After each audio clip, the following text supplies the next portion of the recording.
আপনার যদি কাউকে পছন্দ হয়ে থাকে, বিয়ে করতে চাচ্ছেন বা তার প্রতি আপনি আসক্ত হয়ে গেছেন, তাকে আপনার ভালো লাগে, তাকে আপনি মনে প্রাণে চান, তার জন্য আপনি এই আমলটি করতে পারেন। কেউ এই আমলটি খারাপ কাজে ব্যবহার করবেন না, অবশ্যই ভালো নিয়তে এই আমলটি করার চেষ্টা করবেন।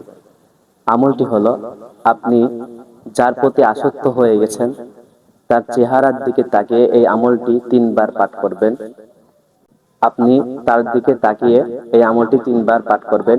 ইয়া হাদি ইয়া রাহিম, ইয়া হাদি ইয়া রাহিম, ইয়া হাদি ইয়া রাহিম, এইভাবে করে 3 বার পাঠ করবেন। তাহলে সে আপনার প্রতি আসক্ত হয়ে যাবে, আপনার প্রতি মায়ায় পড়ে যাবে। অবশ্যই ভিডিওটি খারাপ জায়গায় ব্যবহার করবেন না, স্বামী স্ত্রীদের মধ্যে ব্যবহার করবেন।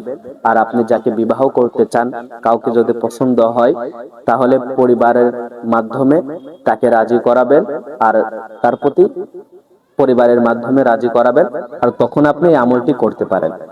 অবশ্যই আমলটি কেউ খারাপ কাজে ব্যবহার করবেন না। আসসালামু আলাইকুম।